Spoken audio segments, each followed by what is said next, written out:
जिंदा नहीं दे पाए तो मृतक शरीर तो दिखा दे, हम कैसे जिएंगे, इसी आस में जिएंगे। इसने 2 दिन से कैसे सो रहा होगा, ये परिवार ही कैसे सो रहा होगा? 3 दिन होगी, जैसे पता है नहीं कि क्या हो रहा होगा। इसके चाचा है वो, इसके 2-4 साल बड़ा है इससे। सोचिए इस बच्चे से 3-4 साल बड़ा है वो बस। अभी मैं उस परिवार के यहाँ पहुँचा हूँ जिन्होंने धराली में अपना एक बच्चा खो दिया। आपको याद है वो खबर जो हमने दिखाई थी, धराली में तमाम वो आपदा आई थी। एक जेसीबी जो ड्राइवर थे, जो पॉकलैम वगैरह जो चलाते थे वहाँ पर, जो समतल कर रहे थे रास्ते को, और वो रास्ता जो है उसके पॉकलैम पूरी जो है वो नदी में समा गए। अभी तक कुछ पता नहीं, 3 दिन हो। इस परिवार के पास मैं आज इसलिए आया हूँ क्योंकि सरकार कितनी असंवेदनशील है ये बताने का भी प्रयास कर रहा हूँ आपको, क्योंकि तकरीबन 3 दिन आज हो गए हैं और सरकार का प्रथम कर्तव्य ये बनता था कम से कम इनके घर तक पहुँचते। आपने देखा होगा किस प्रकार से 5-5 हज़ार रुपये के चेक बांटे जा रहे थे, जो हम लोगों ने वहाँ पर रिपोर्टिंग जाकर करी। उसके बाद तब 5-5 लाख के चेक बांटे, वो भी अभी इनफ नहीं। लेकिन वो परिवार जिन्होंने अपना बच्चा खोया है, उस परिवार तक सरकार का एक भी नुमाइंदा अभी तक नहीं पहुंचा। उस परिवार के पास मैं भी आया हूं। आप शायद मामा जी हैं परिवार के? अच्छा। कोई आया है सरकार की तरफ से? कोई नहीं आया। आप ही लोग आए पहले, कोई नहीं आया सरकार की तरफ से, कोई नहीं। आप ही लोग आ रखे पहले फर्स्ट टाइम। आपको कब पता चला ये इस तरीके से? जो है 24 घंटे के बाद पता चला, जब हमने फ़ोन किया कि उसका स्विच ऑफ क्यों हुआ। तब हमने बात की लड़के से, ऋषिकेश से, जो उसका मालिक है, मेरा लड़का उसको जानता है। उस मालिक ने बोला यार जेसीबी तो डूब गई, पर लड़के ने छलांग लगा दी। अब तब वो धुपल मैंने कहाँ छलांग लगाई, कहाँ नहीं लगाई छलांग। वो छलांग जिसने लगाई दूसरी जेसीबी थी वो।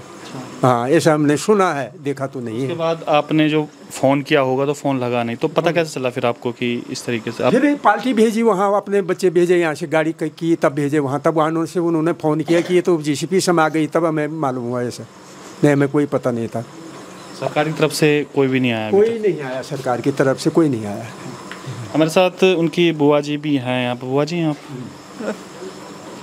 और रहता कहाँ था ये? यही रहता था मेरे पास ही रहता था। 5 साल का आ गया था। 5 साल से मैंने उसको पढ़ाया लिखाया बड़ा किया। आज 29 वर्ष का है वो। और उसको मैंने केदारनाथ आपदा में वो जेसीबी वालों के साथ चला गया, तो उसने जेसीबी सीखी, तब से इसी लाइन में था वो। और ये उसके बाद जब वो अपने घर जाता ही नहीं था, तो मैंने पीछे उसके लिए कमरा अनकम्प्लीट है, देख लो आप लोग, उसे बना रखा है। यही है। माता पिताजी कहाँ हैं उसके? माता पिताजी चमोली गढ़वाल गैरसैंण ब्लॉक में रहते हैं। हाँ जी, गैरसैंण कहाँ है उनको पता है सब? वो वहीं आ रखे थे, माँ भी और बाप भी। और वो वहाँ से वापस, अब जब वो है ही नहीं आता, पता कुछ नहीं मिला, ना उसकी डेड बॉडी मिली, तो वो गाँव चले गए। अच्छा, उसके बाद गाँव चले गए? जा रहे हैं, अभी गए नहीं, जा रहे हैं रास्ते में अभी। सरकार की तरफ से कोई भी नहीं है? फ़ोन आया हो कम से कम सांत्वना देने के लिए? कम से कम कुछ नहीं, कोई फ़ोन नहीं, कोई आदमी नहीं, कुछ नहीं आया हमारे पास अभी तक। हमारे साथ त्रिभुवन चौहान भी हैं, और हम इसलिए आए थे कि ये एक सामान्य प्रक्रिया होती है कि भाई कम से कम हम मुआवजे की बात भी नहीं कर रहे, कम से कम एक सांत्वना दो, क्योंकि वो धरातल पर काम कर रहा था, वो उन लोगों के लिए काम कर रहा था। तमाम हमने अपने आर्मी को वहाँ पर देखा, STRF NDRF की टीम को देखी। हम उनकी तारीफ़ तो करते हैं क्योंकि तारीफ़ लायक भी है, लेकिन बाकी जो लोग वहाँ पर कार्य कर रहे हैं उस आपदा में, और उनके साथ कोई दुर्घटना हो जाती है तो जवाबदेही किसकी? त्रिभुवन चौहान भी हमारे साथ पहुँचे। त्रिभुवन भाई, आप भी आए हैं फर्स्ट टाइम यहाँ पर, और सरकार अभी तक नहीं पहुँची, क्या कुछ कहना चाहेंगे? 4-5 दिन तो आप लगातार रहे वहाँ पर, हम खुद वहाँ पर थे जहाँ पर वो घटना हुई इस तरीके की। जो मैं कह रहा हूँ, ये सरकार संवेदनहीन हो रखी है विजय भाई। देखिए, ऐसा नहीं हो सकती कि परिवार ने कांटेक्ट करने की कोशिश नहीं की हो। इसका अर्थ सिंपल है कि जो इनके हेल्पलाइन नंबर हैं वो भी नहीं चलते। यहाँ तो अभी 3 दिन हुए हैं, परिवार के पास कोई नहीं आया। पर मुझे 1 साल पहले 31 जुलाई 2024 को केदारनाथ में पिछली बार जब फ्लड आया था, गौरीकुंड में 3-4 लड़के बहे, कुछ चमोली के भी 4-5 लड़के थे। आज तक किसी भी परिवार के पास सरकार की तरफ से, वो छोड़ो तहसीलदार SDM तक नहीं कहीं गए। तो ये संवेदनहीन है। अभी हम आ रहे थे बाज़ार में, तो आपने देखा कि कैसे ये तिरंगा यात्रा को लेकर पूरा बाज़ार इन्होंने पैक कर रखा था। ये केवल, मतलब मुझे समझ नहीं आता, ढकोसलेबाजी की सरकार है। एक युवा साथी सोचिएगा, धराली में आपदा के बाद वो यहाँ से रिस्क लेता है, वो राखी के दिन यहाँ जाता है, परिवार वाले मना करते हैं उसको, बेटा आज मत जा, आज राखी है। ये बहनें बैठी हुई हैं उसकी यहाँ पर। समझिएगा आज जो तंत्र है वो कितना ख़राब हो रखा है। एक भाई अपने राखी को छोड़कर धराली में फंसे हुए उन लोगों के लिए सड़क निर्माण के लिए यहाँ से निकलता है कि मैं जाऊँगा वहाँ सड़क बनाऊँगा तो जो लोग फंसे हुए हैं वो वापस सुरक्षित से आ पाएँ, या फिर जो यहाँ अभी गांव में हैं उन तक वो मदद मुहैया हो पाए। क्योंकि नेता तो हेलीकॉप्टर से चला जाएगा, मुझे और आपको, हम खुद 7.5 किलोमीटर पैदल गए हैं उस रास्ते, जहाँ पे ये टूटा बाद में तकरीबन 200-250 मीटर हम ऊपर गए जंगल में, फिर वहाँ से नीचे उतर के आए हैं। तो ये संवेदनहीनता ही है सरकार की कि जिस बच्चे को उनको शाबाशी देनी चाहिए थी, जिस बच्चे को शायद सम्मान देना चाहिए था, उसे नवाजा जाना चाहिए था, क्योंकि वो भी उन सैनिकों की तरह ही है, चाहे वो एनडीआरएफ, एसडीआरएफ और तमाम जो टुकड़ियाँ वहाँ पर काम करी, आर्म्ड फोर्सेस। ये जो हमारे पोकलैंड में चला रहे हैं, मशीनें चला रहे हैं युवा साथी, वो साथी जो वहाँ लाइट लगा रहे हैं, वो साथी जो वहाँ नेटवर्क फिक्स कर रहे हैं, ये भी तो अपने हैं। और इनके साथ अगर कुछ हुआ है तो सोचिएगा, अभी तक इनके पास कोई पहले तो सूचना देने के लिए कोई तैयार ही नहीं। जब वहाँ पर भी मैं गया था, मुझे याद है वो पुलिसकर्मी, वो भी जानने वाले, उसने मुझे बोला कि भाई पता है, मेरे सामने जब वो नीचे जा रहा था तो उसने पीछे मुड़ के वो शीशे में से अंदर, क्योंकि वो पोकलैंड बंद होता है अंदर, बोलता शीशे से वो ऐसे देख रहा था एक आश भरी नज़र से कि मुझे बचा लो। और जब वो नीचे गया है उसके बाद एक टक्कर वो वहाँ लगी, एक फिर गायब ही तक, थोड़ी देर तक वो उसका सुप्पा भी देखने को मिला लोगों को। पर उसके बाद क्या सोचिएगा, एक बच्चा अपने, ये फूफा जी हैं, साहस रखिए, क्योंकि देखो जो होना है अब हो गया, अब क्या क्या कर सकते हैं उसमें। सरकार से ये कहेंगे कि कम से कम इतनी असंवेदनहीन मत बनिएगा। पहली बात तो सबसे पहले तो सुरक्षा का ध्यान रखना चाहिए था, क्योंकि वो भी किसी माँ का बेटा है, किसी परिवार का एक हिस्सा है। पहली तो उसकी सुरक्षा का ध्यान रखना चाहिए था, लेकिन उसके बावजूद भी चलिए ये घटना हो गई तो कम से कम उनके परिवार का साहस तो बढ़ाता। कोई अपने पर्सनल निजी काम से तो वो गया नहीं था, वो गया था आपदा जो वहाँ पर आई थी उसमें उनकी हेल्प करने के लिए, ताकि लोग आवाजाही वहाँ पर जा सके। लेकिन अभी तक सरकार की तरफ से कोई भी एक नुमाइंदा यहाँ तक नहीं पहुँचा। कुछ सुरक्षा की उससे आपसे बात होती होगी कि सुरक्षा का किस तरीके से ध्यान रखा जाता है, क्योंकि जैसा आपने बोला कि 2013 की आपदा में भी वहाँ गया था, कुछ इन लोगों का सुरक्षा की तरफ से कुछ ध्यान रखा जाता है इस तरीके? कुछ नहीं होता जी, कुछ नहीं होता। अगर उनको टाइम पे तनख्वाह मिल जाए, पैसे मिल जाए, वही बहुत है। कुछ नहीं होता, सब खुद बनाते हैं, ठगते हैं। ये जो ठेकेदार ठोकदर जो बड़ी पार्टी वाले हैं, ये सब मंत्रियों से मिले हुए हैं। कुछ नहीं होता। बाकी कुछ। तनख्वाह कितनी थी अभी उसकी? तनख्वाह 25,000। 25,000 के चक्करों में अपनी जान गंवा दी।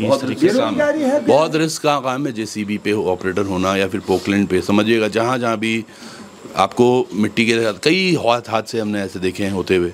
आप समझिएगा, एक तो इंश्योरेंस, सही कह रहे हैं, वो ठेकेदार को इंश्योरेंस वाकई होना चाहिए। क्या इसका ईसीआई कट रहा था, पीएफ कट रहा था या नहीं कट रहा था, ये कुछ बड़े प्रश्न हैं। क्योंकि वो अगर यहाँ था तो यकीनन वो या तो पीडब्ल्यूडी से जुड़ा हुआ होगा या फिर एनएच से जुड़ा हुआ रहा होगा, है ना। तो इनके जो कागजात हैं, मतलब बहुत मुश्किल है। और सही कह रहे हैं ताऊ जी की एक जो सबसे बड़ी चीज़ है वो है रोज़गार की जो नियमावली है हमारे यहाँ, बहुत बुरे हाल हैं। खासकर मैं ये विभागों की बात करूँ, मैं पीडब्ल्यूडी की या जल विभाग की, पेयजल की, इनमें सब में संविदा पे लड़के लगे हुए हैं। पीडब्ल्यूडी में तो पिछली बार मुझे लगता है उनमें से वो भी होगा जिनको निकाल दिया गया था, जिनके लिए हम काफ़ी लड़े। तो ये तमाम तस्वीरें वो हैं कि गरीब ही मरता है। और आज बस इस वीडियो को देख के अगर थोड़ा संवेदनाएं जगती हों आपकी, कोई अधिकारियों की, तो ज़्यादा दूर नहीं, हम कैंटोनमेंट में हैं। हम ये देहरादून कैंट क्षेत्र में गांव पड़ता है करणपुर, गुजराड़ा करणपुर दयानगर, जहाँ एक घर में हैं हम अभी। तो ये यहाँ से मुख्यमंत्री आवास मुश्किल से 2.5-3 किलोमीटर है।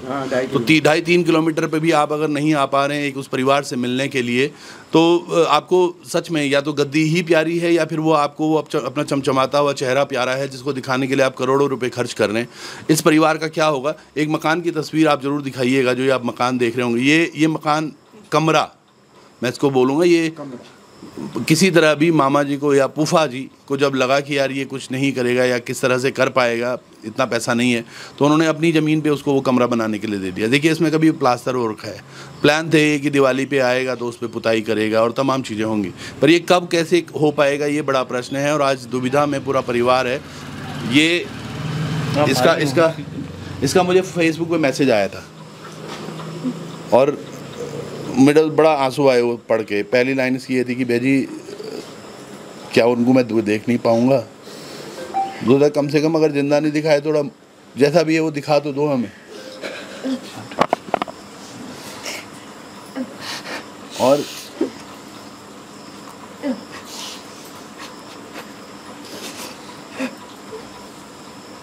इसने 2 दिन से कैसे सो रहा होगा, ये परिवार ही कैसे सो रहा होगा?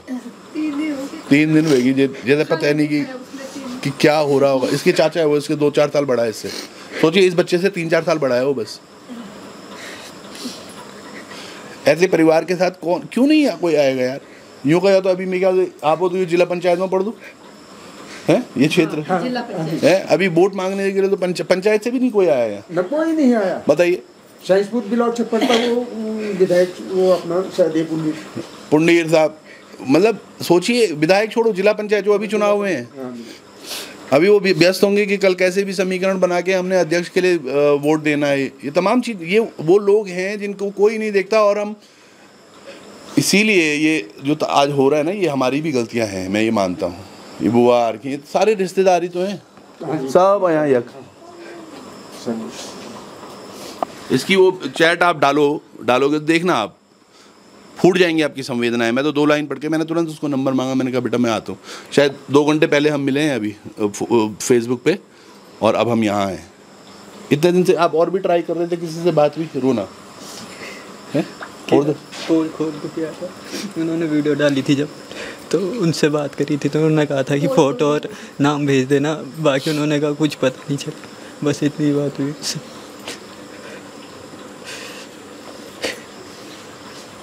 चलिए हम केवल गुजारिश ही कर सकते हैं और सरकार का एक आईना ही आपको दिखा सकते हैं कि कितनी असंवेदनशील। मैं बार बार इस शब्द का उपयोग इसलिए कर रहा हूं क्योंकि बड़े बड़े बैनर पोस्टरों में आप ये देखिएगा, तमाम सोशल मीडिया पे खबर चल रही है। कहीं से धामी जी हाथ हिला रहे हैं ऊपर हेलीकॉप्टर में बैठ के, आपदा को ऊपर से देख रहे। वो वीडियोज़ भी हमने आपको दिखाई थी जहाँ पर एक बहन को उसके भाई से मिलने के तो लापता ही था उस समय, और झूठ ये बता दिया था कि हमने रेस्क्यू कर लिया है, आपदा में हम लोग उनको इतने साथ हैं। लेकिन जब तमाम वो वीडियो आपने देखी तब पता चला कि हमारी सरकार कितना झूठ बोलती। पुलिस के ऑफिशियल पेज से वो डला हुआ था। खुद सोचिए, ये भी तो किसी का परिवार है। उम्मीद करते हैं कि शायद अब कुछ जागे। वैसे तो ये आपकी प्राथमिकता होनी चाहिए थी कि कम से कम हम खुद ही जाएं एक मानवता के नाते, लेकिन उसके बावजूद भी अभी तक किसी के कानों में जू नहीं रहेगी। जैसे तिरबन भाई ने बताया कि 2.5 किलोमीटर मात्र यहाँ से जो है वो सीएम आवास पड़ता है, क्योंकि इस समय हम देहरादून कैंट में ही, यहाँ पर राजभवन बिल्कुल पास में, उसके बावजूद भी एक नुमाइंदा सरकार का नहीं आया। उम्मीद करते हैं कि कुछ ना कुछ ज़रूर होगा। तिरबन भाई लास्ट में जाते जाते क्या कुछ सरकार की निशब्दों में हमारी जनता को सोचना पड़ेगा, समझना पड़ेगा। हम मरते रहेंगे ऐसे ही। ये एक आज केवल मतलब सचिन की बात नहीं है या उन लोगों की बात नहीं है, आकाश की नहीं है या उन तमाम लोगों की नहीं है जो हमें जब तक लगता है कि ओ अब हमारी बारी आई है, अब लग रहा है कि ये बुरे हैं, और जब तक हमारे साथ नहीं होता तब तक हमें लगता है यार अभी तक ठीक है यार, सब ठीक चल रहा है। अपनी बारी का इंतज़ार कर रहे हैं हम सब लोग, जो बहुत बुरा है, मतलब वो सबसे ज़्यादा बुरा है। बस हमारी गुजारिश भी है कि हमें जिंदा नहीं दे पाए तो मृतक शरीर तो दिखा दे, हम कैसे जिएंगे, इसी आस में जिएंगे। कहाँ होगा, आएगा, कल आएगा, परसों आएगा, हमें मृतक शरीर दे दो प्लीज़। हमें तुम्हारा कुछ नहीं चाहिए, कुछ भी नहीं चाहिए। बहुत कुछ दे दिया आप लोगों ने। जब वो नदी में गिरा तो रात 10 बजे फ़ोन आता है कि तुम्हारा भाई पॉपलेन मशीन के साथ भागीरथी में समा गया। आज दिन तीसरा दिन है, आज दिन तक हमें अब ये पता भी नहीं है कि वो नदी में कहाँ है, किस हाल में है, क्या है। हमें पार्थिव शरीर दिखा दो उसका प्लीज़। हाथ जोड़ के विनती है हमारी आप लोगों से। चलिए, एक बहन की भी गुजारिश यही है कि कम से कम भैया हम तो मुआवजा आपसे नहीं मांग रहे कि हमें मुआवजा दो, हम तो खाली ये कह रहे हैं मिलना चाहिए। विजय भाई पॉइंट वो नहीं है कि मुआवजा नहीं, मुआवजा भी देना चाहिए। आपदा के लिए जो भी चीज़ें हैं, जो भी मिल रहा है आज धराली की आपदा में जिस परिवार को, जिस बच्चे को जो मिला है वो इस परिवार को भी मिलना चाहिए। इसके लिए हम लड़ेंगे भी, और चाहे तो अब ये द्वंद्व युद्ध ही है इनके साथ। तो अब समझिएगा एक बहन किस तरीके से बोल पा रही होगी, मैं तो, सुनने वाले भी क्या ही सुन रहे होंगे। लेकिन सरकार को कान खड़े करने होंगे। जितना ये पैसा इधर जिला पंचायत और इनमें खर्चा कर रहे हैं ना, करोड़ों रुपए, किसी परिवार की हाई मत लीजिएगा, बहुत बुरा होगा। चलिए उम्मीद करते हैं कि कम से कम सरकार नहीं जाग रही तो हमारी आम जनता जरूर जागे। इस उम्मीद के साथ कि इस परिवार को मुआवजा मिले, इस परिवार को कम से कम उसका भाई देखने को तो मिला, उसका चेहरा लास्ट में कहाँ गया। सरकार इस पर ज़रूर काम करे। बहुत बहुत धन्यवाद।